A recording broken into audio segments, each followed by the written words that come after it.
En 95, donc la motobineuse, ça faisait bander personne, quoi. Je veux dire, c'était vraiment la chose. Tout le monde s'était éloigné de ce marché. C'était une micro-niche. Il y avait Pubert qui survivait, mais on ne savait pas trop comment. D'autant plus qu'on avait une poussée de nos clients indépendants, une poussée aussi de nos grands comptes, une poussée de nos commerciaux qui nous disaient mais regardez, à côté de la motobineuse et du motoculteur, il y a un marché qui explose depuis 10 ans et c'est pas fini, c'est la tondeuse. On s'est lancé dans un prototype. À l'époque, ça nous a coûté 3 millions de francs. On a fait une belle machine, c'était pas mal. Les maquettes, la presse déjà en parlait, les politiques se sont emparés du dossier. On avait tout, il ne me restait plus qu'à appuyer sur le bouton. Et plus les nuits passaient, l'échéance se rapprochait.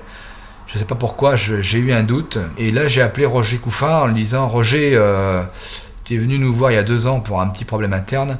Là, j'ai un problème un peu plus spécifique. Est-ce que je ne suis pas en train de faire une connerie, quoi? Viens donc voir. » Et donc Adrien Stratégie est arrivé et eux ont abordé le problème complètement différemment.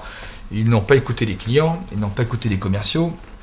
Ils ont été voir qu'est-ce que c'était que ce monde de la tondeuse, quels y étaient les acteurs, quels étaient les enjeux de demain. Et très vite, Roger est venu me voir en me disant « Jean-Pierre, arrête ça tout de suite, vous allez dans le mur, quoi ». Complètement aveuglé par les sirènes du marché, on a failli faire la connerie de notre vie et heureusement, on ne l'a pas fait. Donc j'ai dit à Roger « Mais c'est bien beau, mais qu'est-ce qu'on peut faire pour rebondir ? Parce qu'il faut rebondir, on ne peut pas rester là-dessus. » Et il me dit « Il faut rester dans votre savoir-faire. Vous avez dans vos gènes une culture de la terre ancestrale.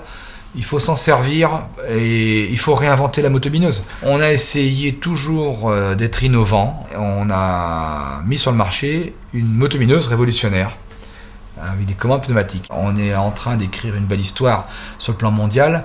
On exporte dans 40 pays. La stratégie est un marathon sans fin. Et on va se remettre autour de la table très prochainement avec Adrien Stratégie pour envisager ces nouveaux défis, ces nouveaux enjeux. L'aventure Pubert, elle continue, elle n'est pas près de se terminer.